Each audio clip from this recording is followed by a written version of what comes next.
Friends, welcome to learn pharma in Tamil YouTube channel.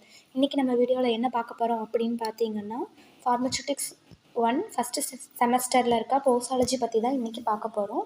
So வாங்க வீடியோக்குள்ளே போகலாம். ஸோ ஃபஸ்ட்டு போசாலஜின்றது ஒரு Greek word. So posos means how much and logos means science. அதாவது இதை நம்ம எதுக்காக படிக்கணும் அப்படின்னு பார்த்தீங்கன்னா, ஸோ இப்போ ஒரு டாக்டர் ப்ரிஸ்கிரைப் பண்ணுறாங்க இல்லையா, ப்ரிஸ்கிரைப் பண்ணுறாங்க. ஸோ அது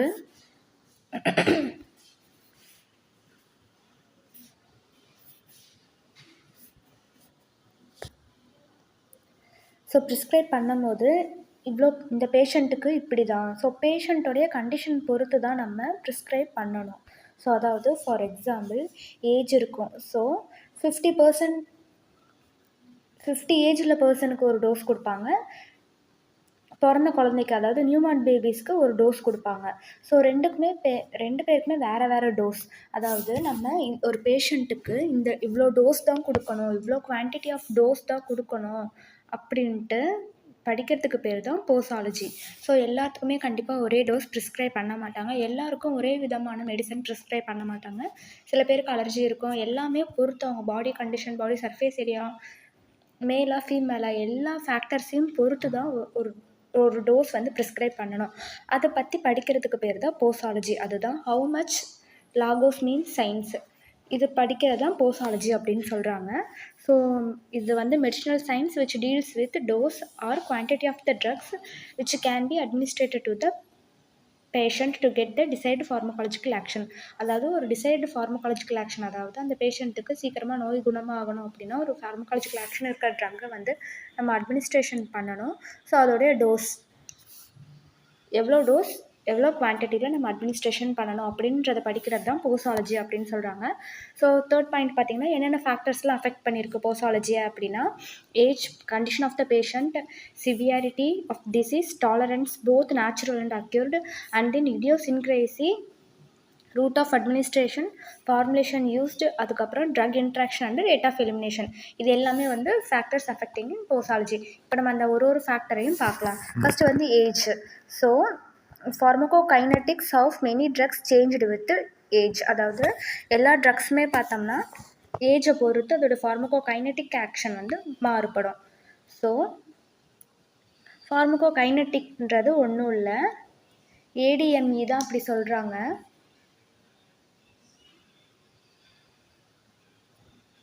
ADME absorption, distribution, metabolism, elimination. இது எல்லாமே ஏஜை பொறுத்து மாறும். ஸோ 5 years ஏஜ் இருக்க ஒரு சைல்டுக்கும் 50 ஏஜ் இருக்க சைல்டுக்கும் எலிமினேஷன் வேறுபடும் இல்லையா, அதுதான் சொல்லியிருக்காங்க. அப்போ ஒரு ட்ரக்ஸ்குள்ளே எலிமினேஷன் ஏஜ் பொறுத்து மாறும். அதுதான் அந்த ஃபார்மகோகைனட்டிக் ஆக்டிவிட்டி ஒரு ட்ரக்குக்கும் ஏஜை பொறுத்து மாறும் அப்படின்னு சொல்லியிருக்காங்க.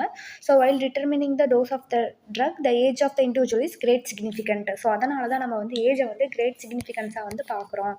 அது மட்டும் இல்லாமல் இந்த சில்ட்ரன் அண்ட் ஓல்டு பீப்புள் என்றைக்குமே லெஸ்ஸர் அமௌண்ட்டை தான் நீட் பண்ணுவாங்க. அதாவது ட்ரக்கில் பார்த்தோம்னா ஒரு 250 கிராம் அந்த மாதிரி கம்மியாக தான் அவங்களுக்கு தேவைப்படும்.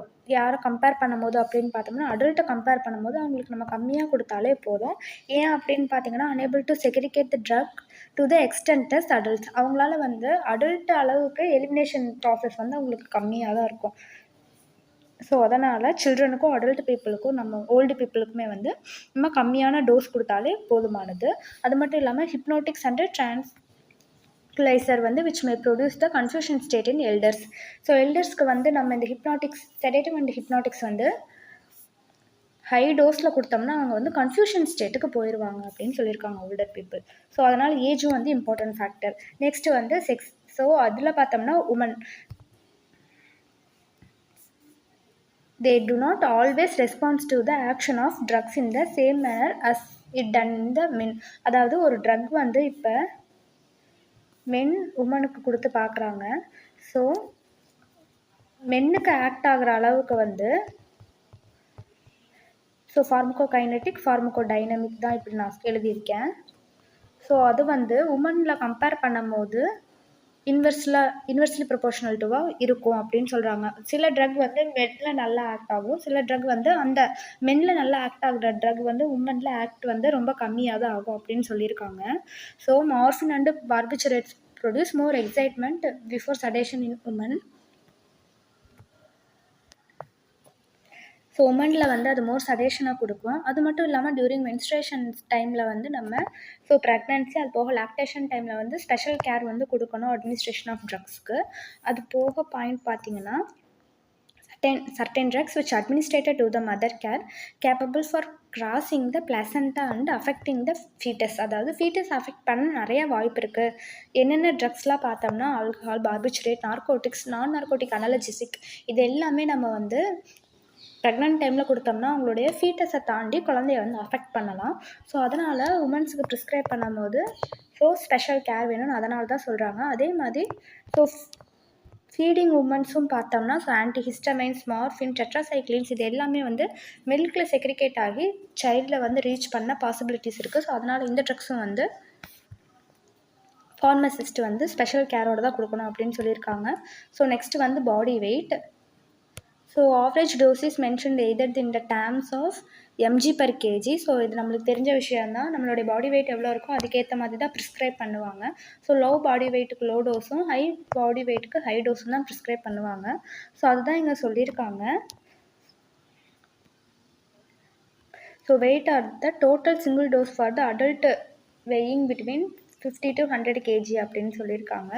ஸோ அது மட்டும் இல்லாமல் the dose expressed in this fashion any not applied in cases of obese patient. அதாவது இந்த கண்டிஷன் வந்து ஒபீஸ் பேஷண்ட்டுக்கோ இல்லை மால்நியூட்ரிஷன் பேஷண்ட்டுக்கோ அப்ளை பண்ண மாட்டாங்க. It should be calculated to the body weight அப்படின்னு சொல்லியிருக்காங்க.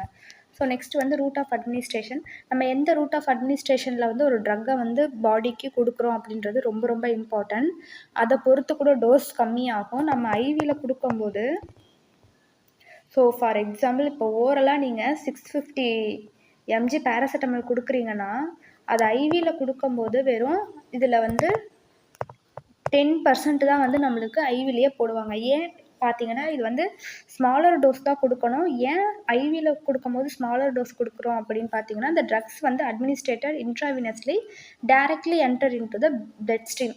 இது வந்து எங்கேயுமே போய் மெட்டபாலிசமே ஆகாது. இப்போ 650 mg நீங்கள் ஓரலாக கொடுத்தாலுமே இது மெட்டபாலிசம் ஆகும்போது வெறும் 10 கிராம் அந்த மாதிரி தான் 10 mg தான் போய் நம்ம பாடியில் ஆக்ஷனாக காட்டும். பட் நீங்கள் வந்து இப்போ ஐவி கொடுக்கும்போது 10 mg கொடுக்குறீங்கன்னு வைங்க, அது டேரெக்டாக போய் பிளட்டில் கலக்கும் போது அதோட ஆக்ஷன் வந்து அப்படியே இருக்கும். ஸோ இதில் எந்த வேஸ்ட்டுமே வந்து லிவர் மெட்டபாலிசம்னால ட்ரக் வந்து வேஸ்ட் ஆகிருக்காது. ஸோ அதனால் கம்மியாக தான் கொடுக்கணும்னு சொல்லியிருக்காங்க. So due to this reason onset of action வந்து ரொம்ப குயிக்காக இருக்கும் ஐவி ரூட்டில். அது மட்டும் இல்லாமல் enhance the changes of drug toxicity. நீங்கள் 10 கிராம் பதிலாக நீங்கள் சேம் 650 தானே டோலா அப்படின்னு 650 கிராம் ஐவியில் கொடுத்தீங்கன்னா ட்ரக் டாக்ஸிசிட்டி ஆக கூட சான்ஸ் இருக்குதுன்னு சொல்லியிருக்காங்க. ஸோ ஐவியில் கொடுக்கும்போது ரூட் ஆஃப் அட்மினிஸ்ட்ரேஷன் பார்த்து கொடுக்கணும் அப்படின்னு சொல்கிறாங்க. நெக்ஸ்ட் வந்து டைம் ஆஃப் அட்மினிஸ்ட்ரேஷன். ஸோ டைமுன்றது ஒன்றும் இல்லை. இப்போ நம்ம ஃபார் எக்ஸாம்பிள் மாத்திரை வாங்குறதுக்காக போகிறோம்னு வைங்களேன், அங்கே வந்து சொல்லுவாங்க இல்லையா, இது வந்து சாப்பிட்றதுக்கு முன்னாடி சாப்பிட்ணும், இந்த டேப்லெட் இந்த டேப்லெட் எல்லாம் சாப்பிட்டதுக்கு அப்புறம் சாப்பிட்ணும் அப்படின்ட்டு. ஸோ அதுதான் வந்து டைம் ஆஃப் அட்மினிஸ்ட்ரேஷன்.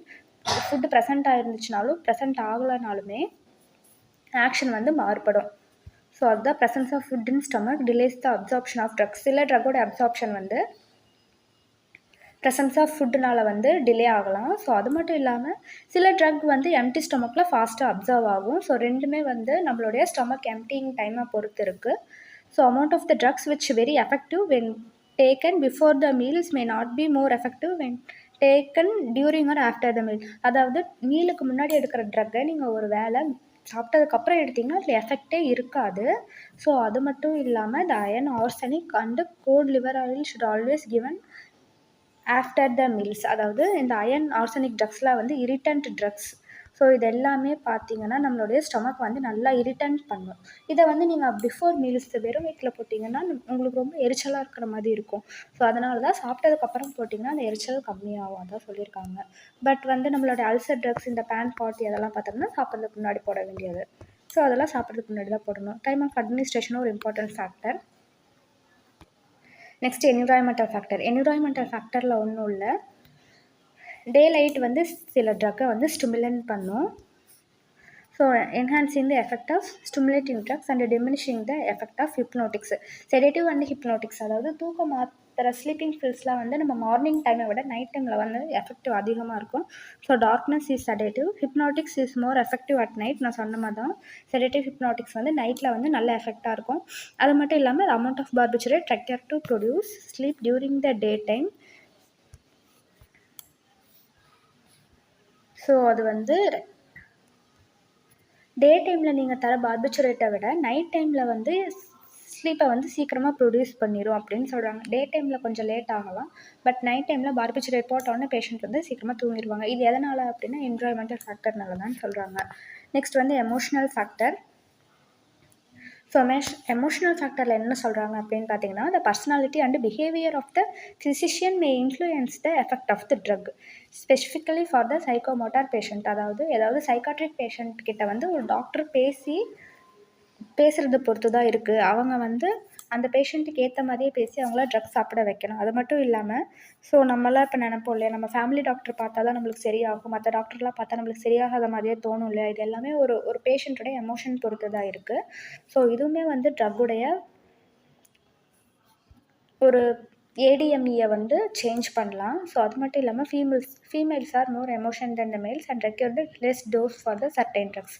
சில ட்ரக்ஸ் வந்து மேல்ஸை காட்டிலும் ஃபீமேல்ஸுக்கு வந்து கம்மியான டோஸ் கொடுத்தாலே போதும். ஏன்னா அவங்க வந்து மேல்ஸை காட்டிலும் ஃபீமேல்ஸ் வந்து மோர் எமோஷனல் அஃபெக்டட் அப்படின்னு சொல்லியிருக்காங்க. ஸோ எமோஷனல் ஃபேக்டரும் ஒரு இம்பார்ட்டன்ட் ஃபேக்டர். நெக்ஸ்ட் வந்து presence of disease.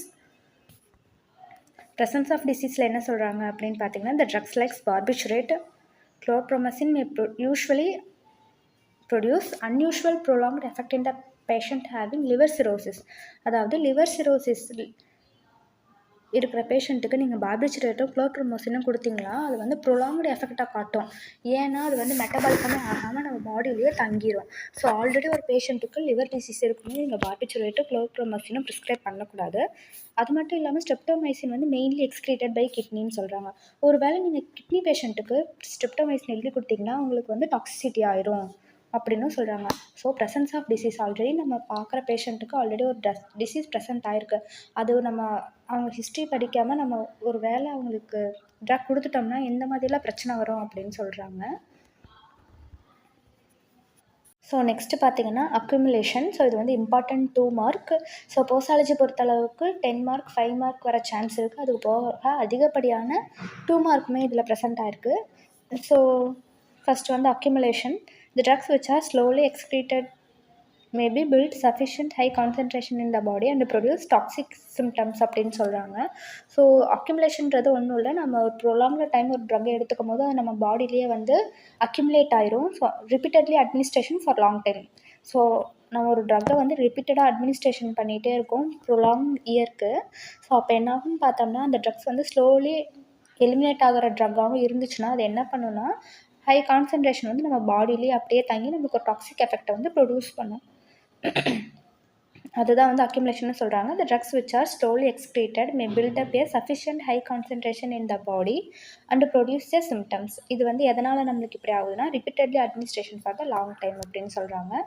So example பார்த்தோம்னா digitalis, emetine and heavy metals இது எல்லாமே occurs due to accumulative effect of the drug அப்படின்னு சொல்கிறாங்க. அதிகப்படியான ட்ரக் வந்து நம்ம பாடியில் அக்யூமுலேட் ஆயிரும். ஸோ இந்த cumulative effects are usually produced by the slowly excretion, degradation and rapid absorption. ஒரு ட்ரக் வந்து சீக்கிரமாக ரேபிட்டாக அப்சர்வ் ஆயிடுச்சு அப்படின்னா நம்ம பாடியை விட்டு ரிலீஸ் ஆக ரொம்ப லேட் ஆகும். ஸோ அது மட்டும் இல்லாமல் ஸ்லோ எக்ஸ்க்ரேஷன் ட்ரக்மே நம்ம பாடியை விட்டு அவ்வளோ சீக்கிரமாக நம்ம கிட்னினால் எக்ஸ்க்ரேஷன் பண்ண முடியாது. ஸோ இந்த மாதிரி ட்ரக்ஸ் எல்லாமே நம்ம பாடியில் ஒரு கட்டத்துக்கு மேலே தங்கிரும் ப்ரொலாங்டு டைமுக்கு மேலே. ஸோ அதுக்கு பேர் தான் வந்து என்ன சொல்கிறாங்க அப்படின்னா அக்யூமுலேஷன் அப்படின்னு சொல்கிறாங்க. நெக்ஸ்ட் வந்து அடிட்டிவ் எஃபெக்ட். ஸோ அடிட்டிவ் எஃபெக்ட்ன்றது ஒன்றும் இல்லை,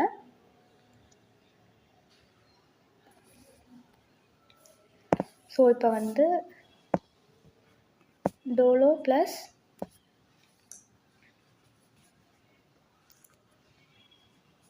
அசிக்ளோஃபினாக் இருக்குதுன்னு வச்சுக்கோங்களேன். இந்த 2 ட்ரக்கையும் நீங்கள் ஒரே டேப்லெட்டில் போட்டாலும் ஒரே டேப்லெட்டாக நம்ம எடுத்துக்கிட்டாலும் ஒரு வேளை டோலோ தனியாகவும் அசி தனியாக 2 டேப்லெட்டாக எடுத்துக்கிட்டாலும் அதோடைய ஃபார்மகாலஜிக்கல் ஆக்ஷன் ஒன்று தான். நீங்கள் அசிக்ளோ ப்ளஸ் டோலோ டேப்லெட்டாகவும் இல்லைனா டோலோ ஒரு மாத்திரையாகவும் அசிக்ளோ ஒரு மாத்திரை எடுத்தாலும் அதோடைய ஃபார்மகாலஜிக்கல் ஆக்ஷன் சேம் தான் சொல்ல வராங்க. ஸோ இதுக்கு பேர் தான் additive effect. when the total pharmacological action of 2 or more drugs administered together is equal to the sum of their individual pharmacological action அப்படின்னு சொல்கிறாங்க. நீங்கள் ஒரு மாத்திரையை டோலோ அசிக்ளோஃபினாக் 2 காம்பினேஷன் இருக்கிறத ஒரே டேப்லெட்டாக எடுத்தாலும் சரி, இல்லை 2 டேப்லெட்டையும் தனித்தனியாக எடுத்துக்கிட்டாலும் சரி, அதோடைய ஃபார்மகாலஜிக்கல் ஆக்ஷன் ஒன்று தான் அப்படின்னு சொல்கிறாங்க. ஸோ இதுக்கு பேர் தான் வந்து additive effect. Example ephedrine plus aminophylline. இதை வந்து நீங்கள் காம்பினேஷனாக யூஸ் பண்ணலாம். எதுக்கு அப்படின்னு பார்த்தோம்னா பிரான்ச்சியல் ஆஸ்துமாவுக்கு. ஸோ தனித்தனியாக எடுத்தாலும் நம்மளுக்கு எந்த பிரச்சனையும் இல்லை. நெக்ஸ்ட் வந்து சினர்ஜிசம். ஸோ சினர்ஜிசம்ன்றது ஒன்றும் இல்லை. இப்போ ஃபார் எக்ஸாம்பிள் ப்ரொக்கைனுன்னு ஒரு டேப்லெட் இருக்குன்னு வைங்க. நெக்ஸ்ட்டு வந்து அட்ரிலின். ஸோ ப்ரொக்கைனை நீங்கள் தனியாக கொடுக்கும் போது அதோடைய ஆக்ஷன் கம்மியாக இருக்குது. பட் அட்ரிலின் கூட சேர்த்து தரும்போது அதோடைய ஃபார்மகாலஜிக்கல் ஆக்ஷன் வந்து இன்க்ரீஸ் ஆகுது. ஸோ இதுதான் ஒரு ட்ரக்கோடைய ஃபார்மகாலஜிக்கல் ஆக்ஷன் வந்து இன்னொரு ட்ரக்னால இன்க்ரீஸ் பண்ணப்பட்டுச்சுன்னா அதுக்கு பேர் தான் சினர்ஜிசம் அப்படின்னு சொல்லுவாங்க. ஸோ ப்ரொக்கைனை நீங்கள் தனியாகவே ப்ரிஸ்கிரைப் பண்ணலாம். ஆனால் அது அட்ரிலின் கூட சேர்த்து ப்ரிஸ்கிரைப் பண்ணும்போது உங்களுக்கு prolonged time of pharmacological action அது நம்ம பாடியில் ப்ரொலாங் டைம் வந்து இருக்குது அப்படின்னு சொல்கிறாங்க. ஸோ இதுக்கு பேர் தான் synergism. So when 2 or more drugs are used in the combination form their action is increased. ஒரு ட்ரக்கை வந்து நீங்கள் காம்பினேஷன் ஃபார்மில் யூஸ் பண்ணும்போது அதோடைய ஃபார்மகாலஜிக்கல் ஆக்ஷன் இன்க்ரீஸ் ஆச்சுன்னா அதுக்கு பேர் தான் சினர்ஜிசம் அப்படின்னு சொல்கிறாங்க. ஸோ அதுக்கு வந்து ப்ரொக்கைன் அண்ட் அட்ரிலின் காம்பினேஷனில் கொடுக்கும்போது ப்ரொக்கைனுடைய டியூரேஷன் ஆஃப் ஆக்ஷன் வந்து இன்க்ரீஸ் ஆகுது. ஸோ நெக்ஸ்ட் வந்து ஆன்டகோனிசம்ன்றது ஒன்றும் இல்லை. ஒரு ட்ரக்கோடைய ஃபார்மகாலஜிக்கல் ஆக்ஷனை இன்னொரு ட்ரக் வந்து என்ன பண்ணும் அப்படின்னு பார்த்தோன்னா ஆப்போசிட்டாக ஒரு ட்ரக்குக்கு இன்னொரு ட்ரக் வந்து ஆப்போசிட்டாக ஆக்ட் ஆகும். So for example when action of the one drug is opposed by the another action அப்படின்னு சொல்கிறாங்க on the same pharmacological system. அதாவது இது வந்து எதுக்கு யூஸ் பண்ணுவாங்க அப்படின்னு பார்த்தோம்னா the use of antagonistic response of the drug is valuable in the treatment of poisoning. So இப்போ நம்ம ஒரு பாய்சன் வந்து எடுத்துக்கிட்டோம் அப்படின்னு பார்த்தீங்கன்னா அதை வந்து ஆன்டிடோடா, அதாவது அந்த பாய்சனுக்கு ஆப்போசிட்டாக ஆக்ட் ஆகிற மாதிரி தான் இன்னொரு ட்ரக் நம்ம வந்து கொடுப்போம். ஸோ இதுக்கு பேர் தான் வந்து ஆன்டகோனிசம் அப்படின்னு சொல்கிறாங்க. ஸோ மில்க் ஆஃப் மெக்னீஷியா வந்து எதுக்கு யூஸ் பண்ணுவாங்கன்னா ஆசிட் பாய்சனிங்க்கு யூஸ் பண்ணுவாங்க. ஸோ ஆசிட்ன்றது ஒரு ட்ரக்னு வைங்களேன். அந்த ட்ரக்கை வந்து ஆப்போஸ் பண்ணுறது யார் அப்படின்னா மில்க் ஆஃப் மெக்னீஷியா. இது வந்து ஆல்கலைன். ஸோ ஒரே ஃபார்மகாலஜிக்கல் சிஸ்டத்தில் ஆசிட் ஒன்று ஆல்கலைன் ஒன்றுன்னும் போது அது கண்டிப்பாக என்ன ஆகும்னா நியூட்ரலைஸ் ஆகிரும். ஸோ இதுதான் சொல்கிறாங்க. ஒரு ட்ரக் வந்து இன்னொரு ட்ரக்கை ஆப்போசிட் பண்ணுற மூலிமா நம்மளுக்கு ஒரு ஃபார்மகாலஜிக்கல் ஆக்ஷன் ப்ரொடியூஸ் ஆகுது. இது மேக்ஸிமம் ட்ரீட்மெண்ட் ஆஃப் பாய்சனிங்கில் யூஸ் பண்ணுவாங்க. So milk of magnesia is given in the acid poisoning where alkaline effect of the milk of magnesia neutralize the acid poisoning-ஐ வந்து என்ன பண்ணும் அப்படின்னு பார்த்தோம்னா நியூட்ரலைஸ் பண்ணிடும். நெக்ஸ்ட் வந்து இடியோசின்க்ரேசி. இதை வந்து அலர்ஜின்னு சொல்லுவாங்க. அதாவது நம்ம ஒரு ட்ரக்கு வந்து ஒரு டிசீஸ்க்காக ப்ரிஸ்கிரைப் பண்ணியிருக்கோன்னு வைங்களேன். அந்த ட்ரக்கு அந்த டிசீஸை க்யூர் பண்ணிவிட்டு ஒரு எக்ஸ்ட்ரானரி ரெஸ்பான்ஸ் வந்து நம்மளுக்கு கொடுத்துட்டு போகும். அதாவது நம்மளுக்கு திடீர்னு வந்து இச்சிங்காக இருக்கலாம், இல்லை வயிறு எரிச்சலாக இருக்கலாம், இல்லைனா கண் ஏதாவது வீங்கிக்கலாம். இந்த மாதிரிக்கே நம்மளுக்கு ஒரு டிசீஸை க்யூர் பண்ணது போக நம்மளுக்கு எக்ஸ்ட்ராவாக ஏதாவது ஒரு ஃபார்மகாலஜிக்கல் ஆக்ஷனை விட்டுட்டு போச்சுன்னா அதுதான் வந்து இடியோசின்க்ரேசி அப்படின்னு சொல்லுவாங்க. The extraordinary response to the drug which is different from its characteristics pharmacological action it is called idiosyncrasy. அதோடைய ஃபார்மகாலஜிக்கல் ஆக்ஷன் போக நம்மளுக்கு இந்த மாதிரி இச்சிங்லாம் கொடுத்துட்டு போகும் இல்லையா ஒரு ட்ரக்கு. ஸோ அதுதான் இடியோசின்க்ரேசி. இந்த இடியோசின்க்ரேசி இந்த வேர்டை வந்து நம்ம எப்படி அலர்ஜின்னு கூட ரீப்ளேஸ் பண்ணலாம். சில பேருக்கு சில ட்ரக்ஸ் சாப்பிட்டா அலர்ஜியாக இருக்கலாம் இல்லையா. ஸோ அதுக்கு பேர் இடியோசின்க்ரேசி. இந்த ஸ்மால் குவான்டிட்டி ஆஃப் அஸ்பிரின் வந்து may cause gastric haemorrhage. So 2 to 3 இயர்ஸ்க்கு மேலே ஒரு பேஷண்ட் அஸ்பிரின் எடுக்கும் போது அவங்களுக்கு கேஸ்ட்ரிக் ஹீமோரேஜ், அதாவது இன்டர்னல் ப்ளீடிங் வர சான்ஸ் இருக்குது. ஸோ பட் இது வந்து அஸ்பிரின்குள்ள ஃபார்மகாலஜிக்கல் ஆக்ஷன் இது கிடையாது. பட் நம்ம ப்ரொலாங்காக எடுக்கும் போது அலர்ஜி காஸ் ஆகுது சில பேஷண்ட்டுக்கு. இதுக்கு பேர் தான் இடியோசின்க்ரேசி அப்படின்னு சொல்கிறாங்க. இது வந்து இம்பார்ட்டன்ட் 2 மார்க். நெக்ஸ்ட் வந்து டாலரன்ஸ்ன்றது ஒன்றும் இல்லை. ஸோ ஸ்டார்டிங்கில் வந்து ஆல்கஹாலிக் ஒரு பர்சனுக்கு வந்து ஸோ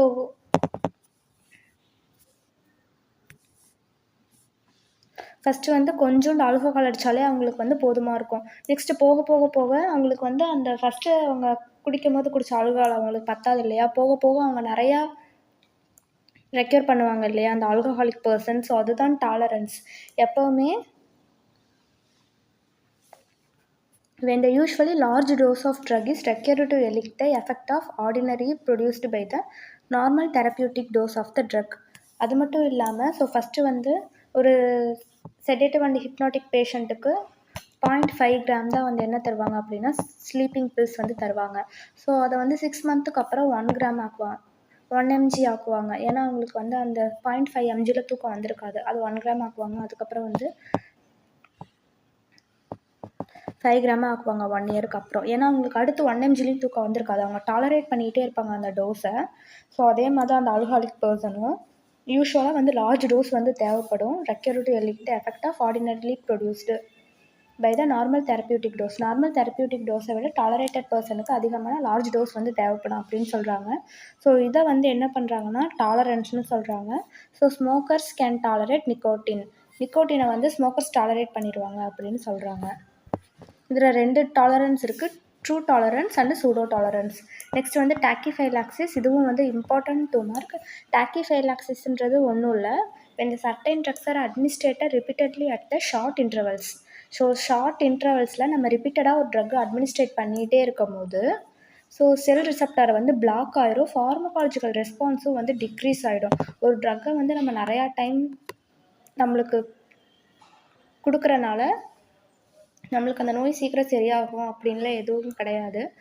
ஸோ ஷார்ட் இன்டர்வலில் நம்ம அப்படி பர்டிகுலராக அந்த டோஸை அட்மினிஸ்ட்ரேஷன் பண்ணிகிட்டே இருக்கனால செல் ரிசப்டார்லாம் பிளாக் ஆகி ஃபார்மகாலஜிக்கல் ரெஸ்பான்ஸும் டிக்ரீஸ் ஆகிரும். ஸோ அப்படி டிக்ரீஸ் ஆன ஃபார்மகாலஜிக்கல் ரெஸ்பான்ஸ் வந்து ரிவர்ஸ் ஆகாது பை இன்க்ரீஸிங் த டோஸ் அப்படின்னு சொல்கிறாங்க.